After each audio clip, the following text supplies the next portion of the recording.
আসসালামু আলাইকুম। খুব সহজে আজকে বাসার মধ্যে গ্রিল চিকেন বানিয়ে ফেললাম। এটা অনেক পছন্দ হবে সবারই খেয়ে, অনেক সুস্বাদু এবং খাবারটা অনেক মজাই হয় বাসার মধ্যে বানালে। আমরা বাসার মধ্যে আজকে বানিয়ে ফেললাম। আমার ভাইয়ার দোকানের চিকেন একদমই অপছন্দ, তাই বাসার মধ্যে বানালাম। এখানে পেঁয়াজ বাটা দিলাম, এখানে তারপরে মরিচ বাটা, তারপরে হচ্ছে আদা রসুন বাটা, তারপরে হচ্ছে গরম মসলা বাটা, তারপরে এখানে দিয়ে দিব এখন ধইনার গুঁড়া, তারপরে দিয়ে দিব হালকা লবণ, তারপরে এখানে ঘি অ্যাড করলাম, সাথে টস অ্যাড করলাম। টস অ্যাড করতে হবে আমাদের, এখানে হালকা চিনি দিতে হবে মিষ্টির কারণে। আপনি চাইলে আচার দিতে পারেন, যে কোনো আচার। এখানে মরিচ দিলাম, তারপরে 3টা ম্যাগি মশলা অ্যাড করলাম।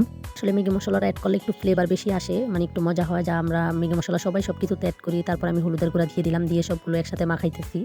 সবগুলো মাখাই এখানে একটা 2টা লেবু কেটে রাখছি, ওই লেবুগুলো চিপড়িয়ে দিয়ে দিলাম। দেওয়ার পরে যে মাংসগুলো রেখে দিলাম, ওই মাংসগুলো ভালোভাবে মশলা এটার ভিতরে অ্যাডজাস্ট করতে হবে। ভালোভাবে আমাদের মশলাগুলো অ্যাডজাস্ট করে আপনি 1 ঘন্টা বা 2 ঘন্টার মধ্যে এগুলো ফ্রিজে রাখার পরে আমি বাইর করে দেখলাম, বাইর করে এখন ভাজবো।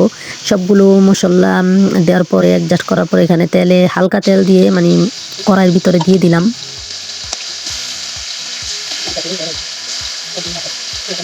দিয়ে তারপর এগুলো হালকা হালকা একটু উল্টিয়ে নিতে হবে। আর চুলাটা একটু লো হিটে রেখে আমাদের ভাজতে হবে, বেশি হিটে রাখলে আমাদের ভিতরে হবে না। তার কারণে একটা হচ্ছে এখানের মশলা একটু রেখে দিছি, ওই মশলাটা পরবর্তীতে ভালোভাবে কষিয়ে মাংসগুলো যাতে মানে একটু থাকে, তার জন্য মশলাটা কষিয়ে এগুলোর উপরে ছেড়ে দিব।